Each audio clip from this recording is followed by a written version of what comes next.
Second, Webb continuously tries to paint the Parkes Observatory as independent verification, claiming that it was owned and operated by the CSIRO, not NASA.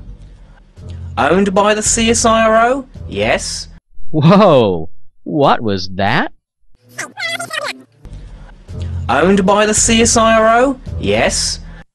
Where did that come from? I thought Jarrah was adamant that NASA owned Parkes.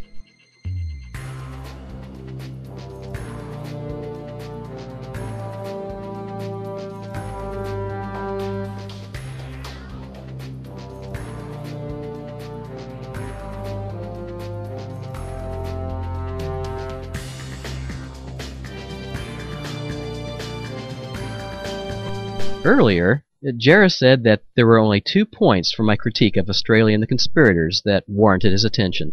Of course, a major portion of that critique refuted his claim that Parkes was owned by NASA.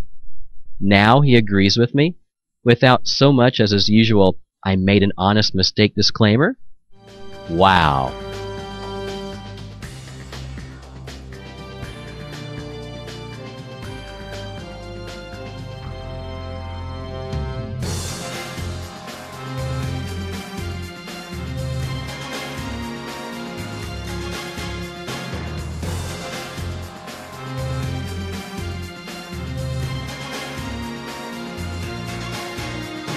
Clearly, whether owned by NASA or the CSIRO, Parkes was clearly directly working for NASA during the Apollo days.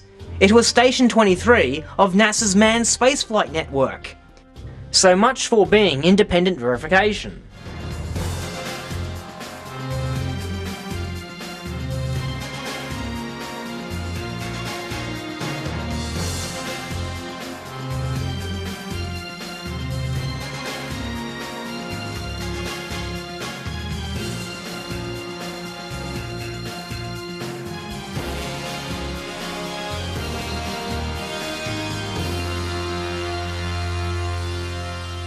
Owned by the CSIRO? Yes.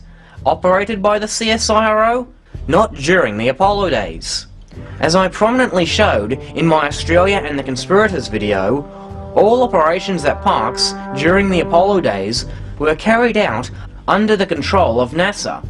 Not only was Parkes part of the NASA manned spaceflight network, NASA's Robert Taylor was in charge of the operations during the Apollo days and controlled all the data that Parkes relayed to the network. Webb completely ignored this in his critique. Hard to imagine why. Ah yes, the good old Apollo days. So, how could I have ignored all this evidence? Perhaps because it isn't true? Now that Jarrah finally agrees that NASA doesn't own Parkes, didn't own Parkes, never did own Parkes, could he still be right when he says that NASA operated Parkes during the Apollo days? Could it be possible that the CSIRO rented out their Parkes Observatory like a country club would rent out a ballroom for a wedding reception? Not really. The only evidence Jarrah can offer to attempt to substantiate this claim is this tourist photo of 4 NASA GSFC engineers who visited Parkes Observatory during the Apollo 11 mission.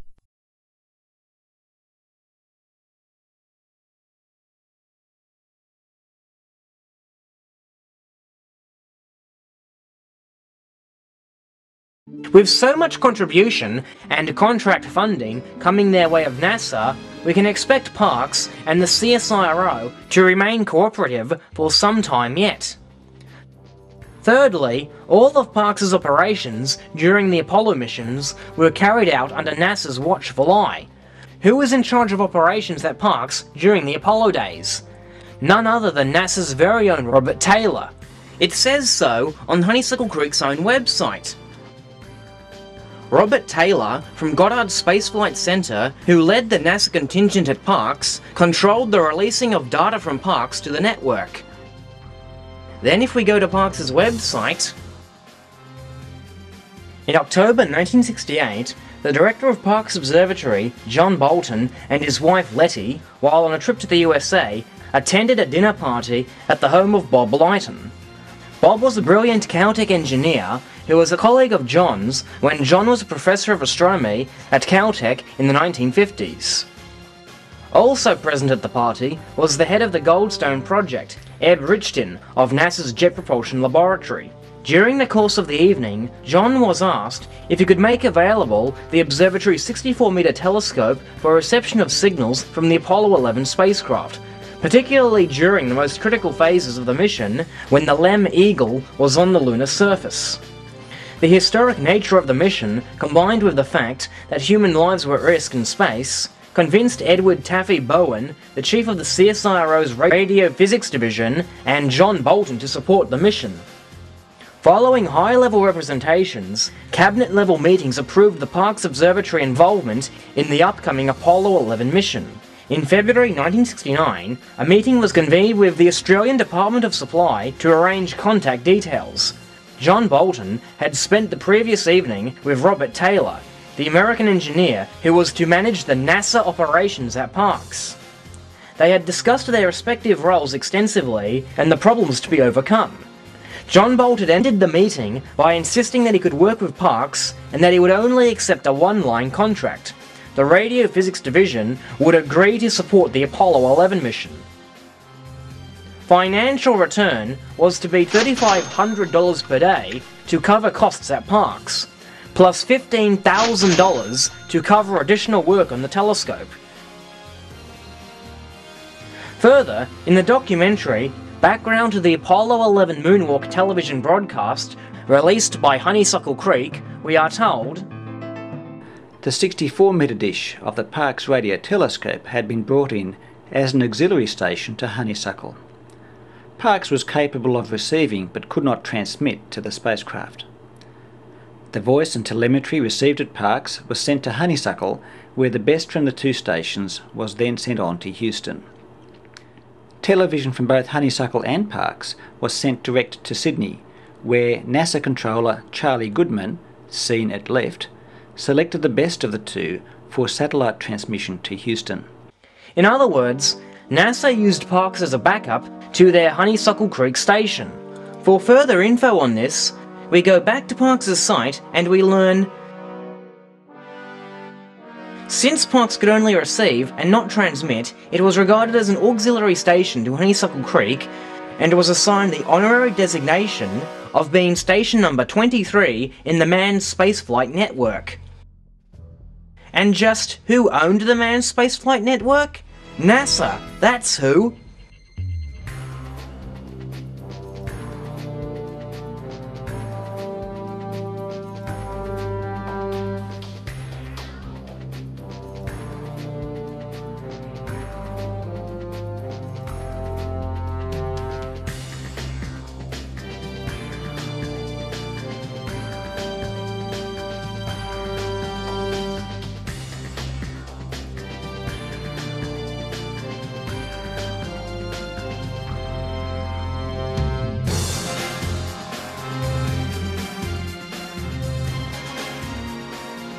And as I've pointed out before, Jarrah completely ignores all the other Apollo missions.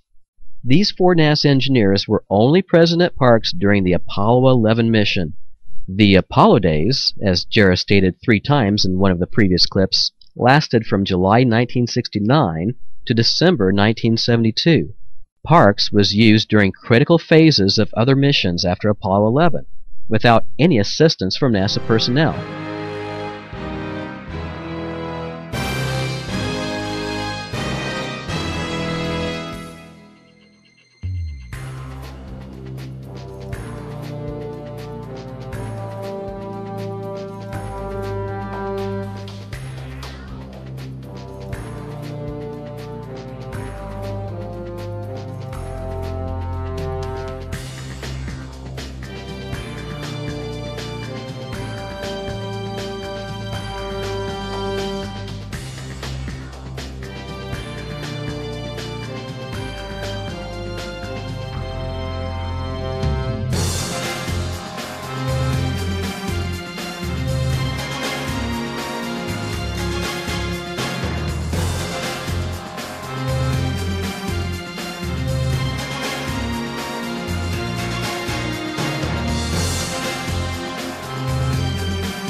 Hey guys, did I do a great job of misrepresenting the facts or what?